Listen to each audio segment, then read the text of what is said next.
আসুন আমরা ঈশ্বরের বাক্য আমরা দেখব, ঠিক আছে? কারণ বাইবেল বলছে নতুন জন্ম না হলে কেউ কখনো স্বর্গে যেতে পারবে না। তোমাকে অবশ্যই নতুন জন্ম হওয়া দরকার আছে।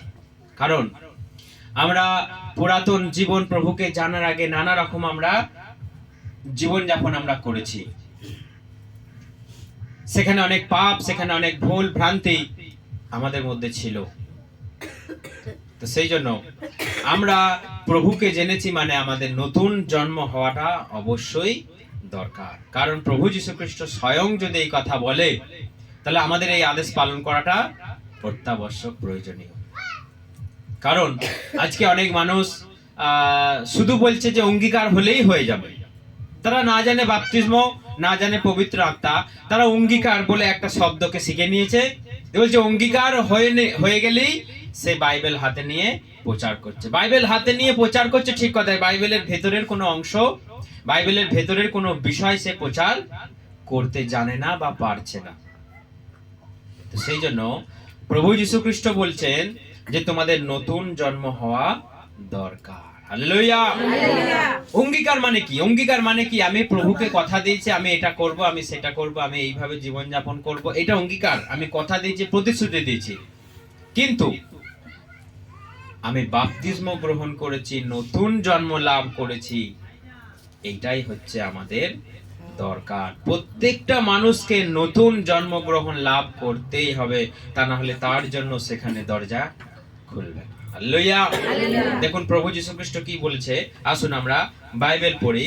দেখুন যোহন 3 অধ্যায়, যারা যারা বাপ্তিস্ম গ্রহণ করেননি তারা কান খুলে শুনবেন। এবং যেখানে যেখানে অনেক ভুল শিক্ষা দেওয়া হয় যে অঙ্গীকার করলেই হয়ে যাবে এবং প্রভু কোনো হালেলুয়ার মানে জানার দরকার নেই, হালেলুয়া মানে একটা ইংরেজি শব্দ, হালেলুয়া মানে একটা খ্রিস্টান শব্দ, বা হালেলুয়া মানে একটা খ্রিস্টানদের, এইসব ভুল শিক্ষার মধ্যে যারা এখনো পড়ে আছে, সবাইকে বলুন যে প্রভু যীশু খ্রিস্ট মুখ দিয়ে কথা বলেছে, তাহলে আপনি সেটাকে এড়িয়ে যাবার সাহস কোথা থেকে পেলেন? আপনি সেটাকে এড়িয়ে যাবার সেই দুঃসাহস কোথায় পেলেন? সেই জন্য এখানে দেখুন লেখা রয়েছে, প্রভু যীশু খ্রিস্ট বলছে যোহন 3 অধ্যায় 3, কি লেখা আছে? এর উত্তরে যিশু তাকে বললেন, আমি তোমাদের সত্যি বলছি, নতুন জন্ম না হলে কোনো ব্যক্তি ঈশ্বরের রাজ্য দেখতে পাবে না। হালেলুয়া। নতুন জন্ম না হলে কোনো মানুষই ঈশ্বরের স্বর্গরাজ্য দেখতে পাবে না। আজকে এইগুলো আমাদের জানা দরকার। প্রভুর বাক্য যদি আমরা না জেনে আমরা যদি শুধুই যিশু যিশু করে বেড়াই, যিশুর প্রার্থনা থেকে যদি আমরা হাবার মতো বসে থাকি, বোবার মতো বসে থাকি, আপনি কিন্তু নিজের জীবনটাকে আপনি শেষ করে ফেলছেন, আপনি ঠকাচ্ছেন নিজেকে নিজেই। কারণ এগুলো আমাদের জানা দরকার। প্রভুর বাক্য, আমরা প্রভুতে জীবন যাপন করছি, আমরা খ্রিস্টীয় জীবন যাপন করছি, আমরা যদি সেই খ্রিস্টের শব্দ যদি না জানি, প্রভু যীশু খ্রিস্টের বাক্য যদি না পালন করি, তাহলে আপনার বসে থাকাটাই বেকার, আপনার যিশু যিশু করাটাই বেকার। আপনি কেবল পৃথিবীতে একটু সাময়িক কিছু পাবেন, তারপর বাস। কোথায় যাবেন? কোথায় যাবেন? প্রভুর এই আদেশ পালন না করলে কোথায় যাবেন? আপনার জন্য নরক খোলা আছে, সেখানে দরজা লাগানো নাই, সব সময় খোলা, সব সময় লোক যাচ্ছে, সব সময় লোক যাচ্ছে। আজকেও বোধহয় একদিনও চলে গেছে সেখানে। সেই জন্য আপনি চিন্তা করুন যে স্বর্গের দরজা কিন্তু বন্ধ হয়ে যায়। যেই মানুষটা ঈশ্বরের আদেশ পালন করতে না পারে, ব্যর্থ হয়, তার জন্য স্বর্গের দরজা বন্ধ হয়ে যায়। সেই জন্য আপনি বাইবেল পড়ুন এবং ঈশ্বরের এই বাক্যকে পালন করুন। প্রভু যীশু খ্রিস্ট স্বয়ং বলছে নতুন জন্ম না হলে কেউ কখনো স্বর্গে প্রবেশ করতে পারে না। আর আপনি বলছেন না ওইটা নিয়ে নিলে আমি খ্রিস্টান হয়ে যাব, না ওইটা নিয়ে নিলে আপনার ধর্ম চেঞ্জ হয়ে যাবে, না ওইটা নিলে ওইটা আমি খ্রিস্টান, আমি আমার নাম পরিবর্তন সবকিছু হয়ে যাবে। দিয়ে মানুষ ভয়ে বলছে না আমি নেবো না, আমি নিলে ওটা পারবো না, আমি নিলে অমুক হবে, আমি নিলে তমুক হয়ে যাবে। আপনি প্রার্থনা করো, এটা কেবলমাত্র জল দীক্ষা, আজকে মানুষ গুরু দীক্ষা নিচ্ছে, মানুষ অনেক রকমের অনেক দেবতা থাকা সত্ত্বেও মানুষ গুরু দীক্ষা নিচ্ছে, কারণ দেবতার কাছে কিছু পাচ্ছে না, দেবতার কাছে তারা সন্তুষ্ট নয়, সেই জন্য আবার গুরুর পেছনে ছুটছে, বলছে হ্যাঁ আমাদের অনেক দেবতা আছে, তারপরেও গুরু আছে। আপনার এত গুরু এত কিছুর প্রয়োজন নেই, আপনি প্রভু যীশু খ্রিস্টের কাছে আসুন, জলে বাপ্তিস্ম জল দীক্ষা গ্রহণ করুন, আপনার জীবন ধন্য হয়ে যাবে, আপনি নতুন জীবন লাভ করবেন। হালেলুয়া। আপনি বলছেন নতুন জীবন সেটা আবার কি করে সম্ভব? নতুন জীবন সেটা কি করে সম্ভব? প্রভু এখানে আলাদা কথা বলেছে যে তোমরা ভেবো না নতুন জন্ম লাভ করলে, এবং একটা মানুষ প্রশ্ন করেছে, একটা গুরু প্রশ্ন করেছে নতুন জন্ম মানে কি, আবার কি মানুষ বড় হয়ে গেলে সে মায়ের গর্ভে আবার যাবে, আবার নতুন করে জন্ম লাভ করবে, এটা কি সম্ভব? না, এটা সম্ভব নয়। প্রভু যীশু খ্রিস্ট কিসের জন্ম বলছেন? এই দৈহিক পবিত্র আত্মায় এবং জলে গিয়ে নতুন করে জীবন উঠে আসার কথা তিনি বলছেন। হালেলুয়া। আমাদের চিন্তা করার দরকার নাই। আপনি শুঁয়োপোকা তো জানেন, শুঁয়োপোকা আমরা সবাই জানি, শুঁয়োপোকা কেমন করে প্রজাপতি হয়? কেমন করে প্রজাপতি হয়? প্রজাপতিকে দেখতে খুব সুন্দর লাগে, তার শরীরে আবার আয়না বসানো প্রজাপতি দেখেছেন? কাঁচ বসানো বড় বড় প্রজাপতি আছে, এবং কালারিং দেখতে একটা অপূর্ব সুন্দর। কিন্তু আজকে আপনি চাইছেন যে প্রজাপতি পাশ দিয়ে উড়ে গেলে আমার কাছে বস। কারণটা কি? প্রজাপতি আমরা কিসের প্রতীক বলি? যে প্রজাপতি গায়ে বসলে বিয়ের জন্য আমার রাস্তা খুলে যায়। আমরা অনেক সময় দেখেছি জোড়া জোড়া প্রজাপতি বসছে, কেউ বলছে জোড়া প্রজাপতি বসেছে, তাহলে হয়তো জোড়া জোড়া বিয়ে হবে। কিন্তু আগে আমরা এরকম একটা হাসি মজা করতাম যে প্রজাপতি আয় প্রজাপতি কোথাও বসে আছে, তার কাছে গিয়ে হাতটা বাড়িয়ে দিতাম। কিন্তু সেই প্রজাপতিকে আজকে আপনি ভালোবাসছেন, আপনি তাকে কাছে পাওয়ার জন্য চেষ্টা করছেন, কিন্তু তার যদি আগের জন্ম যদি আপনি দেখতেন, তার পুরাতন জন্ম যদি দেখতেন, আপনি তাকে বলতেন এসো এসো আমার কাছে এসো, তাকে বলতেন যে হাতটা বাড়িয়ে দিলাম আমার হাত, তুমি এসো, কে বলবেন? তখন আপনি তার থেকে 10 হাত দূরে থাকার চেষ্টা করবেন, তখন আপনি তার থেকে 10 হাত কমসে কম দূরে থাকার চেষ্টা করবেন। কারণ ওই যদি কাঁটা আপনার গায়ে লেগেছে, এমন পয়জন হয়ে যাবে, এমন ঘা হয়ে যাবে, আপনাকে জ্বালিয়ে ছাড়খাড় করে দেবে। কিন্তু আজকে একটা মানুষের জীবন শুঁয়োপোকার থেকে কম নয়। আজকে একটা মানুষের জীবন শুঁয়োপোকা থেকে কম নয়। শুঁয়োপোকা তো শুধু জ্বালাতন করবে কাঁটা ভুকিয়ে, কিন্তু মানুষের জীবন আরো ভয়ঙ্কর। এমন আসবে, বলবে আমি অমুক আমি তমুক, আমাদের সঙ্গে থাকবে, আমাদের সঙ্গে খাবে। আদেও সেই মানুষটা মানুষই নয়, আদেও সেই মানুষটা মানুষের মতো তার জীবন চরিত্র নয়। সে এসেছে কিসের জন্য? ঠকাবার জন্য। সে এসেছে কিসের জন্য? সে নেগড়ে, তার ভেতরটা নেগড়ে, আর মুখোশটা কিসের পড়েছে? মেষের, মানে ভেড়ার মতো মুখের উপরে পোশাক পরে নিয়েছে, এবং ভেতরটা কি তার? নেগড়ে। আমরা সবাই জানি যে যাকব তার বাবার কাছে একটা আশীর্বাদ চুরি করে নিয়েছিল। কেমন করে জানেন কেউ? তার আশীর্বাদ ইসাক বলেছিল যে আমি শেষকালে আমার যা আশীর্বাদ আছে আমি তোমাকে আশীর্বাদ করে দেব, কিন্তু তার জন্য তুমি আমার সব থেকে পছন্দের, সব থেকে সুস্বাদু সেই হরিণের মাংস আমাকে তুমি ঝোল করে বানিয়ে দাও, আমি খেয়ে প্রাণ ভরে শেষ বয়সে খাবো, দিয়ে আমার যা আছে তোমাকে আমি উজাড় করে আশীর্বাদ করে দেবো। হালেলুয়া। তখন ইসাক কাকে ভালোবাসে? এসাউকে ভালোবাসে। ইসাক কাকে ভালোবাসে? এসাউকে ভালোবাসে। আর তিনি যাকবকে অতটা বুঝতেন না বা অতটা ভালোবাসতেন না, কারণ এসাউয়ের শরীরটা কেমন ছিল? লোমে, মানে একটা আমরা ভেড়ার গায়ে যেমন লোম থাকে, বড় বড় ছাগলের গায়ে যেমন লোম থাকে, এসাউয়ের গায়ে সেরকম লোম ছিল, এবং তাকে জড়িয়ে ধরে সে চুমু খেত, তার শরীরটাকে সে খুব পছন্দ করতো এবং জানে। কিন্তু ইসাক বয়সকালে কানা হয়ে গেছিল, সে চোখে আর ভালো দেখতে পেত না। তার মা ভালোবাসে কাকে? যাকবকে ভালোবাসে। আর বাবা কাকে ভালোবাসে? বড় ছেলে এসাউকে ভালোবাসে।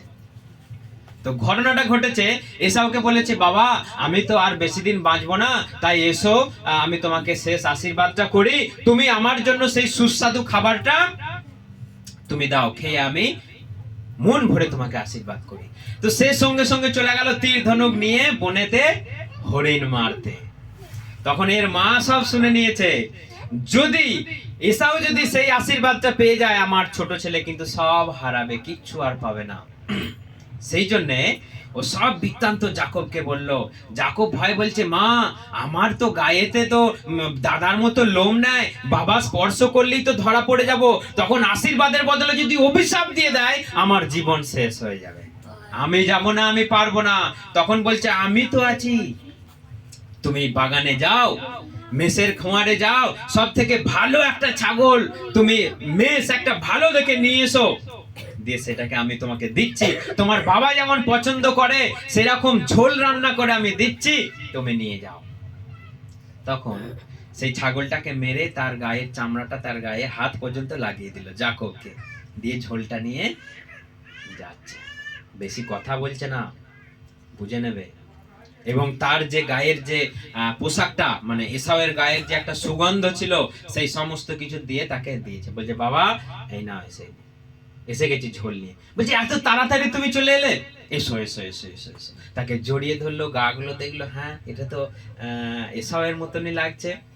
এই তখন ভয়ে কাঁপছে, যদি ধরে ফেলে একবার। তখন তাকে জড়িয়ে ধরে চুমু খেলো এবং তার সমস্ত খাদ্যটা খেয়ে মন ভরে তাকে আশীর্বাদ করে দিল। সে আশীর্বাদ নিয়ে কেটে পড়লো। তারপরে আবার এসাও চলে এসেছে, বলছে, বাবা আমি এসে গেছি, আমি ঝোল নিয়ে। তখন ও চমকে গেছে, এটা কে এলো তাহলে? তাহলে আগে এটা কে এসেছিল? আগে এটা কে এসেছিল? নিশ্চয় ওই ধূর্ত চালাক। ঠিক সেই রকমই এখনকার দিনের মানুষ গায়ে শুধু পড়ে আছে কিসের, মানে কেমন বেশ ধরে আছে তারা?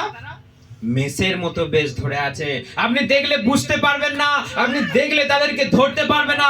এ ঠকানোর জন্য এসেছে, এ ঠকানোর জন্য এসেছে। একটা একটা করে মেষ, একটা একটা করে ভেড়া এখান থেকে তুলে নিয়ে চলে যাচ্ছে, মানুষকে ভুল শিক্ষা দিচ্ছে। পরে আছে সুন্দর বস্ত্র, হাতে আছে বাইবেল, কিন্তু ভেতরে আছে অশিক্ষা, কুশিক্ষা, নেগড়ে বাঘের মতো ব্যাপার স্যাপার, সে নিজেকে বুঝতে পারছে না। আজকে মানুষ এতটাই ভয়ঙ্কর, শুঁয়োপোকা তো কি ভয়ঙ্কর, কিন্তু মানুষ তার থেকে ডবল ভয়ঙ্কর। মানুষই এখন সব থেকে বড় ভয়ঙ্কর, শয়তানেরও বড় বাবা হয়ে গেছে মানুষ এখন। তো সেই জন্য একটা শুঁয়োপোকা প্রজাপতি হতে গেলে তার কি প্রসেস লাগে? কি প্রসেস লাগে? সে প্রথমে একটা জায়গায় নির্বাচন করবে। কি করবে? একটা জায়গাকে নির্বাচন করবে, পছন্দ করবে, সেখানে গিয়ে স্থির হয়ে বসবে। দেখবেন শুঁয়োপোকা যখন প্রাপ্তবয়স্ক হয়ে যায়, তখন সে দেখবেন গাছ ছেড়ে কারো বাড়িতে ঢুকে যাচ্ছে, কারো ঘরে ঢুকে যাচ্ছে। কারণটা কি? সে এবার একটা নিরিবিলি জায়গা খুঁজছে, কারণ তার জীবনটা এখন ট্রান্সফর্ম হবে। সে একটা শুঁয়োপোকা স্থান খুঁজে বেড়াচ্ছে। দেখবেন আনাচে কানাচে শুঁয়োপোকা ডেলা হয়ে বসে আছে। সে চুপ করে একটা জায়গা নেবে, বসবে, তার শরীরের কাঁটাগুলোকে সব খুলে সে একটা গুটি তৈরি করবে, শক্ত গুটি তৈরি করবে। সেই শক্ত গুটির ভেতরে সে নিজের জীবনটাকে পরিবর্তন করবে। কতদিন ধরে? 2 সপ্তাহ সময় ধরে। সে গুটির ভেতরে কেউ, আপনি তাকে কোনো ক্ষতি করতে পারবেন না, কারণ সে গুটির ভেতরে আছে। সেই গুটিটা এত শক্ত, ছুঁড়ে মারলে সে ড্রপ খেয়ে চলে যাবে। সে ভেতরে নিজেকে কি করছে? পরিবর্তন করছে। সময় নিয়েছে 2 সপ্তাহ সময়। সে যখন সেই 2 সপ্তাহ সময় যখন কেটে যাবে, অটোমেটিক তার সেই গুটিটা ভেঙে একটা নতুন রূপ নিয়ে প্রজাপতি হয়ে বেরিয়ে আসবে। তখন আপনি তাকে ধরতে চাইবেন, চুমু খেতে চাইবেন, আমার গায়ে এসে বসো, প্রজাপতি এসো, আমার বিয়ে হচ্ছে না, আমার মাঙ্গলিক দোষ লেগেছে, প্রজাপতি তুমি এসো। হালেলুয়া। কিন্তু তার আগে তাকে চাইতেন, তার আগে বলতে দূর হয়, তাকে মেরে পুড়িয়ে দিচ্ছেন। কারণ তার অবশিষ্ট যদি আপনার পায়ে লেগে যায়, আপনার হাতে লেগে যায়, আপনার কিন্তু শরীরে জ্বালা পোড়া করবে, কুটকুট করবে। সেই রকম একটা মানুষ আজকে আজকে পরিবর্তন মানে কি জানে না। আজকে একটা শুঁয়োপোকাকে দেখলে আমরা বুঝতে পারি যে সেও নতুন জীবন লাভ করে সে একটা সুন্দর জীবন হয়ে আকাশে উড়ে উড়ে বেড়াচ্ছে। তখন সে কি খাচ্ছে? ফুলের মধু খাচ্ছে। কিন্তু তার আগে সে কি খেত? কি খেত? পাতা খেত, ছাল খেত, গুঁড়া খেত। কিন্তু যখন নতুন জন্ম এসে গেল, কি খাচ্ছে তখন? ফুলের মধু খাচ্ছে। হালেলুয়া! আপনি নতুন জন্ম লাভ করুন, নতুন জন্ম লাভ করুন। আপনি প্রভুর সঙ্গে থাকবেন এবং প্রভুর সঙ্গে, বাইবেলে বলছে আমি তোমাদের সঙ্গে উঠা বসা করব, আমি তোমাদের সঙ্গে খাওয়া দাওয়া করব। আজকে আপনাকে আর গাছের ছালের মতো, গাছের পাতা আপনাকে চিবিয়ে খেতে হবে না। তিনি বলছেন এসো, তোমরা আমার কাছে এসো, নতুন জীবন পাবে। আর নতুন জীবন লাভ করতে গেলে আমরা ভয় পাচ্ছি, খ্রিস্টান হয়ে যাব, আমরা অমুক হয়ে যাব, তমুক হয়ে যাব, আমাদের সব কিছু ভ্রষ্ট হয়ে যাবে, জাত ধর্ম ভ্রষ্ট হয়ে যাবে। আপনি শুঁয়োপোকার মতো আপনি হওয়ার চেষ্টা করুন। শুঁয়োপোকা একটা যে জন্মে শুরু করেছিল, সেই জন্মের সমস্ত কিছু সে ত্যাগ করেছে। দেখুন এখানে বাইবেল কি বলছে, কলসীয় আমরা পড়ি একবার, কলসীয় 3 অধ্যায়, তাড়াতাড়ি ঝট করে আমরা বার করি। কলসীয় 3 অধ্যায়, ফিলিপিওর পরেই আছে কলসীয়, কলসীয় 3:9। ফোনেতে যারা আছেন শুনতে পাচ্ছেন? তোমরা একে অপরের কাছে মিথ্যা বলো না। তোমরা তোমাদের পুরাতন সত্তা ও তার কার্যকলাপ বর্জন করে নতুন সত্তা ধারণ করেছো। হালেলুয়া! তোমরা কি করেছো? তোমরা পুরাতন কথাবার্তা, তোমরা পুরাতন কাজ, তোমরা পুরাতন জীবন চর্চা সবকিছু ত্যাগ করে তোমরা নতুন মানুষকে পরিধান করেছো। হালেলুয়া! শুঁয়োপোকা যেমন তার সমস্ত জীবনের তার একদম আপাদমস্তক পরিবর্তন করে, তার আগের জন্মে যেমন ডানা ছিল না, এই জন্মে সে ডানা পেয়ে গেল। এরকম আপনি নতুন জন্ম লাভ করুন, আপনার কাছে সেই পবিত্র আত্মা আসবে, ডানার মতো উড়ে উড়ে আপনার কাছে আসবে, আপনার কাছে এসে বাস করবে। হালেলুয়া! আপনি একটা নতুন সাহস, নতুন শক্তি, নতুন আত্মা প্রাপ্ত করবেন, যার আশীর্বাদে আপনি ভূতকে তাড়াতে পারবেন, যার আশীর্বাদে আপনি রোগকে সুস্থ করতে পারবেন, যার আশীর্বাদে আপনি একটা বাড়িতে মঙ্গল করতে পারবেন। সেই জন্য আপনি নতুন জীবনকে পরিধান করেছেন। আর নতুন জীবন পরিধান করা আমাদের অবশ্যই দরকার। তা না হলে আপনার পুরাতন জীবন কখনো সেখানে যেতে আপনাকে সাহায্য করবে না। আপনার পুরাতন জীবনই যদি আপনি জীবন যাপন করছেন, আপনাকে টেনে নিয়ে গিয়ে কোথায় ফেলবে? সেই গনগনে আগুন, যেখানে আগুন কখনো নেবে না, যেখানে কীট কখনো মরে না। হালেলুয়া! সবাই ভয় আছে নরকের? আছে ভয়? আছে ভয়? নরককে ভয় করতে শিখুন, স্বর্গকে যাবার জন্য একটা আশা রাখুন, প্রভুকে ভয় করুন। তিনি বলছেন আমি তোমার আত্মা এবং শরীর উভয়কেই আমি কি করতে পারি? নরকে বিনাশ করতে পারি। তোমার আত্মাকে, তোমার শরীরকে উভয়ই আমি নরকে বিনাশ করতে আমার কাছে ক্ষমতা আছে। তাই তুমি আমাকে ভয় করো, আমার কাছে এসো। কারণ যার যেখানে মানুষ কেবল শরীরকে হত্যা করতে পারে, শরীরকে নষ্ট করতে পারে, তুমি তাদেরকে ভয় করো না, আমাকে ভয় করো, কারণ আমি তোমার সমস্ত কিছু নরকে বিনাশ করতে পারি। হালেলুয়া! সেই জন্য প্রার্থনা করুন, সেই জন্য আপনার জীবনে যেন আরো সুন্দর হয় এবং আপনি যেন এইভাবে জীবন যাপন করতে পারেন, সেই জন্য আপনি প্রার্থনা করুন। আপনি জানেন যে প্রভু যীশু খ্রিস্ট যে মৃত্যুবরণটা করলেন, প্রভু যীশু খ্রিস্ট যে ক্রুশের উপরে জীবন যাপন করলেন, কার কারণে? কার কারণে? আমরা সব একটা করে কি শুঁয়োপোকা, আমরা সব একটা করে শুঁয়োপোকা। আমরা তো সব শুঁয়োপোকার মতনই ছিলাম, কিন্তু আজকে আমরা যারা বাপ্তিস্ম নিয়েছি, নতুন জন্ম লাভ করেছি, আজকে আমরা প্রজাপতি হয়েছি। হয়েছেন তো? কতজন প্রজাপতি হয়েছেন? হ্যাঁ, প্রজাপতি হয়েছেন না হননি? না শুঁয়োপোকাই আছেন? ফোনেতে যারা আছেন প্রজাপতি না শুঁয়োপোকা?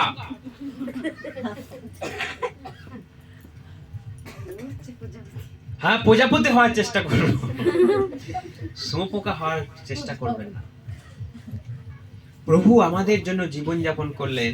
দেখুন, প্রভু যীশু খ্রিস্টকে যখন ক্রুশে দেওয়া হলো, প্রভু যীশু খ্রিস্ট যখন অভিশপ্ত হয়ে তিনি ক্রুশের উপরে গেলেন, কার বিনিময়ে গেলেন? সেখানে তাদের একটা পর্ব ছিল। সেই পর্ব আমাদের যেমন দুদিন আগে পরব গেল, সেখানেও একটা পর্ব ছিল বা পরব ছিল। সেই পরবে একটা করে কুখ্যাত গুন্ডা, একটা করে কুখ্যাত ডাকাতকে, যারা জেলে বন্দি থাকে, তাকে ছেড়ে দেওয়ার একটা নিয়ম ছিল। তার কি নাম মনে আছে কারো? বারাব্বাস। সেই বারাব্বাস একটা কুখ্যাত ডাকাত, একটা কুখ্যাত গুন্ডা ছিল, যাকে জেল বন্দি করে রাখা হয়েছিল। তাদের নিয়ম ছিল, কি নিয়ম জানেন? যে প্রত্যেক বছর সেই পরবের খুশিতে, পরবের আনন্দে একটা করে ডাকাতকে বিনামূল্যে বেকসুর খালাস করে দেওয়া হতো। সেই বছরে নাম উঠেছিল কার? বারাব্বাসের নাম উঠেছিল, যে বারাব্বাসকে আমি আজাদি করে দেব, তোমাদের জন্য ছেড়ে দেব। কিন্তু যখন যীশু খ্রিস্টের বিচার সেই জায়গায় হচ্ছে, পিলাত একটা মানুষকে সুযোগ দিলেন, আমি তোমাদের জন্য, আমি এই যীশু খ্রিস্টকে, আমি মুক্তিতে একজনকে দিতেই হবে, তার জন্য আমি যীশু খ্রিস্টকে তোমাদের জন্য মুক্তি দিয়ে দেবো, আবার সেই বারাব্বাসকে আমি আবার জেলবন্দি করে দেবো, কিংবা আমি ক্রুশে দিয়ে দেবো। জনতা কি বললো জানেন? না, আমাদের জন্য বারাব্বাসকে তুমি ছেড়ে দাও, আমাদের জন্য বারাব্বাসকে তুমি মুক্তি দাও, আর ওই যীশু খ্রিস্টকে তোমরা ক্রুশে দাও। হালেলুয়া। দেখুন, সেই প্রভু যীশু খ্রিস্ট বারাব্বাসের মতো একটা জঘন্য কালো শুঁয়োপোকা, আপনি জানেন সব থেকে শুঁয়োপোকা কালো ভয়ঙ্কর হয়। তার যদি আপনি স্পর্শ পেয়েছেন, একটা কাঁটা গেলেও আপনার পয়জন হয়ে যাবে, সেই জায়গাটা ফুলে ঘা হয়ে যাবে। এটা বারাব্বাসের মতো শুঁয়োপোকা, সে জঘন্য অপরাধী, পাপে সে গ্রেফতার হয়েছিল, তাকে পর্যন্ত প্রভু যীশু খ্রিস্ট নতুন জন্ম লাভের জন্য তিনি রিলিজ করে দিলেন। যাও, তুমি আজাদে, তুমি স্বাধীন, তুমি যাও, ঘুরে বেড়াও, তুমি নিজের জীবনটাকে তুমি যাও আবার নতুন করে শুরু করো। হালেলুয়া। যখন যীশু খ্রিস্ট ক্রুশের উপরে মৃত্যুবরণ করলেন, সেই বারাব্বাস কিন্তু তার মনে ঢুকে গেছে যে এই যীশু খ্রিস্টের জন্য আমার জীবনটা, আমি এত ডাকাত, এত পাপ করেছি, এত খুন করেছি, এত অন্যায় করেছি, আমি জেলে বন্দি ছিলাম, আমার জীবনের সূর্যের আলো আর কখনো উঠতো না, কিন্তু এই যীশু খ্রিস্ট আমার জন্য কি করে দিল? নতুন সূর্য উদিত করলো, নতুন জীবন আমার জীবনে এনে দিল। Hallelujah, hallelujah. বারাব্বাসের একটা রক্ষিতা স্ত্রী ছিল। বারাব্বাস আজকে মুক্তি পাবে বলে সে বাড়িতে অনেক রকমের আয়োজন করেছে, রান্না বান্না করেছে। আজকে আমার বারাব্বা আসবে, তাকে আমি হাতে করে খাওয়াবো। বারাব্বাস যখন ছাড়া পেয়ে গেল, মুক্তি পেয়ে গেল, সে বাড়ি ঢুকলো না। সে কোথায় গেল? সে প্রভু যীশু খ্রিস্টের পেছু পেছু অনুসরণ করলো। সে প্রভু যীশু খ্রিস্টের পেছু পেছু অনুসরণ করলো, তাকে ক্রুশে দিল, তার আঘাতে তার এখানে আঘাত লাগলো, তার প্রত্যেকটা আঘাতে পেরেকের আঘাত, তার এই জায়গায় আঘাত লাগলো। তার চিৎকার, তার কান খুলে গেল, তার চিৎকার, ক্রুশের উপরে তার চিৎকার, তার জীবন পরিবর্তন হয়ে গেল। এবং সে নতুন বস্ত্র পরিধান করে একটা ক্রুশের কাঠকে নিয়ে সে বাড়ি ফিরছে। সে বাড়ি ফিরছে, তখন তার স্ত্রী বলছে, তখন তার স্ত্রী এদিকে রেগে সব খাবার দাবার উল্টে দিয়েছে। সে রাতের বেলা বাড়ি ফিরছে, খাবার দাবার উল্টে দিয়েছে রাগে। তখন বলছে, তুমি কোথায় গিয়েছিলে? স্টপ হয়ে আছে, স্ট্যাচু হয়ে আছে, স্টপ। কোথায় গিয়েছিলে? বলছে, আমি নতুন জন্ম লাভ করেছি। আমার জন্য ওই নাসরতীয় যীশু খ্রিস্ট, তিনি সাজা তিনি পেলেন, তিনি ক্রুশের উপরে তিনি চিৎকার করলেন আমার জন্য, আমাকে নতুন জীবন দেওয়ার জন্য। তিনি আমার জন্য তিনি ক্রুশের সাজা পেলেন। আমার যত সাজা ছিল, আমার যত বোঝা ছিল, আমার যত পাপ ছিল, তিনি ভোগ করলেন আজকে। সেই জন্য আজকে আমি তাকে দেখতে গিয়েছিলাম। হালেলুয়া। আপনি চেষ্টা করুন সেই নতুন জন্ম লাভ করেছেন, সেই নতুন জন্ম নিয়ে আপনি বারাব্বাসের মতো নিজের জীবনটাকে, শুঁয়োপোকার মতো নিজের জীবনটাকে ট্রান্সফর্ম করে আপনি নতুন জীবন লাভ করুন এবং নতুন জীবন নতুন হয়ে জীবনযাপন করুন। আর আপনার নতুন জীবনে কখনো শুঁয়োপোকাকে আগমন করবেন না, কখনো শুঁয়োপোকার মতো জীবনযাপন করবেন না, কখনো পুরাতন পাপের মতো আপনি জীবনযাপন করবেন না। যেটা অতীত সেটা অতীত। অতীত কখনো কারো জীবনে ফিরে আসবে? আসবে? আর কখনো আসতেও দেবেন না। কিন্তু পাপ আপনার জীবনে ফিরে আসতে পারে, অতীতের পাপ আবার আপনার কাছে ফিরে আসতে পারে, কিন্তু আপনি কখনো অ্যালাউ করবেন না। হালেলুয়া! আপনি যখন একবার প্রভুর হাত ধরেছেন, প্রভুর পথেই চলার চেষ্টা করুন, পিছনে হাঁটবেন না। আপনি লক্ষ্য রাখুন যে আপনি নতুন জীবন লাভ করেছেন। আপনি শুঁয়োপোকা থেকে প্রজাপতি হয়েছেন।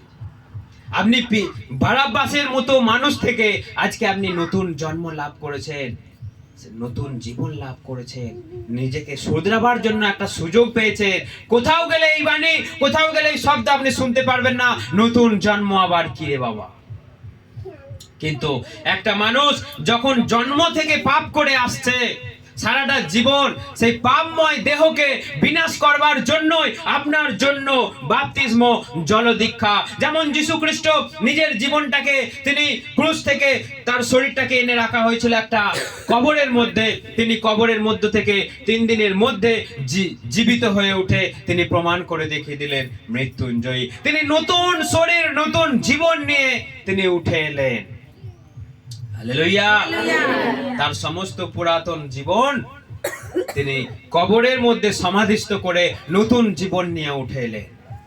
আপনাকেও প্রভু স্বাগত জানাচ্ছে, আমার কাছে এসো, বাপ্তিস্ম নাও, নতুন জীবন তুমি লাভ করো, প্রজাপতি হয়ে তুমি উড়ে বেড়াও, প্রজাপতি হয়ে মানুষের কাছে ভালোবাসা বিলিয়ে দাও, প্রজাপতি হয়ে মানুষের ভালোবাসা তোমরা গ্রহণ করো।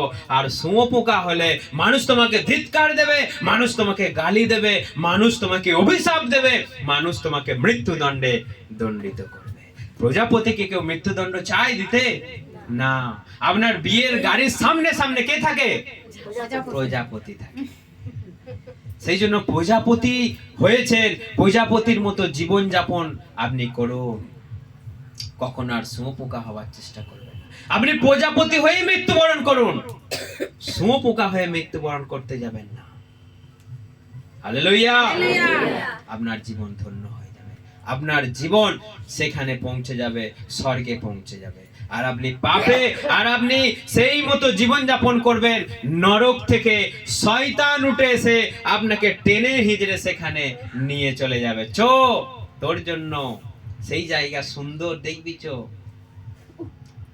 সেগুন কাঠের পালঙ্ক আছে, আচ্ছা, স্পঞ্জের বালিশ আছে, আচ্ছা, আরো অনেক ব্ল্যাঙ্কেট আছে কাশ্মীর থেকে যেগুলো আনা হয়েছে, নরকে সেগুলো তোর জন্য দেওয়া হবে। চলো চলো চলো, ওই যে হ্যাঁ চলো চলো চলো। যখনই ঢুকবে তাত আর তাত, আগুন আর আগুন, আগুন আর আগুন, তখন শুরু হলো চিৎকার। সেই চিৎকার যে আপনার জীবন থেকে বেরিয়ে আসবে, গলা থেকে বেরিয়ে আসবে, সেই চিৎকার আর কখনো থামবে না। আপনি ভয় করুন, একবার একবার ভয় করুন। সেই চিৎকার যদি আপনার একবার আসে, সেই চিৎকার আর কখনো থামবে না। যুগ যুগ ধরে আপনি চিৎকার করবেন। যারা স্বর্গে যুগ যুগ ধরে প্রভু যীশু খ্রিস্টের সঙ্গে জীবন চালাবে, ঘুরে বেড়াবে, খাওয়া দাওয়া করবে, এখান সেখান যাবে, আনন্দ করবে, কারণ সেখানে চোখের জল থাকবে না, সেখানে মৃত্যু থাকবে না, সেখানে রোগ থাকবে না। আপনি সেখানে কত সুন্দর প্রজাপতি হয়ে ডানা মেলে উড়ে বেড়াবেন আকাশে। একবার ও প্রান্ত, একবার এই প্রান্ত, আপনি ডানা মেলে উড়ে বেড়াবেন প্রজাপতি হয়ে। আর নরকে গেলে কি হবে? সেই চিৎকার থামবে। হালেলুয়া! সেই জন্য আপনি ধ্যান করুন, নিজের জীবনটাকে আপনি শুদ্ধ করে রাখুন, নিজের জীবনটাকে আপনি চালান। কারো হাতে নিজের জীবনটাকে সমর্পণ করে দেবেন না, কারোর জন্য আপনি নিজের জীবনটাকে আপনি হেলায় হারাবেন না। এই জীবন একবার, অনেক মানুষ বলবেন জীবন বারবার বারবার বারবার, এই জন্ম সেই জন্ম ওই জন্ম। না, আপনি জীবন একবার পেয়েছেন, মরবেনও একবার। সেই জন্য এই জীবনটাকে আপনি হারাবেন না। দয়া করে আপনি পবিত্র জীবন যাপন করুন, ঈশ্বরের এই বাক্যকে পালন করুন, আপনার জীবন শুদ্ধ হয়ে যাবে। হালেলুয়া! সেই জন্য আরেকবার আমি প্রশ্ন করি, আপনি শুঁয়োপোকা না প্রজাপতি? প্রজাপতি। ফোনেতে শুঁয়োপোকা না প্রজাপতি হয়ে বসে আছেন সবাই? কি হয়ে বসে আছেন? প্রজাপতি না শুঁয়োপোকা? এই তো পূজা, ঠিক আছে, সবাই প্রজাপতি চেষ্টা করে, কিন্তু প্রজাপতি হতে গেলে প্রসেসটা জানেন তো সবাই? জানেন তো সবাই? সেই জন্য জানার চেষ্টা করুন। প্রজাপতি সবাইকেই হতে হবে। You must be born again, মানে তোমাকে অবশ্যই নতুন জন্ম গ্রহণ করতে হবে। হালেলুয়া। ঈশ্বর সকলকে আশীর্বাদ করুক এবং সকলে এই বাক্যকে আধার করে, বাক্যকে শক্ত করে ধরে রেখে জীবনযাপন করুন, আপনার জীবন ধন্য হয়ে যাবে। আসুন আমরা সবাই প্রার্থনা করি।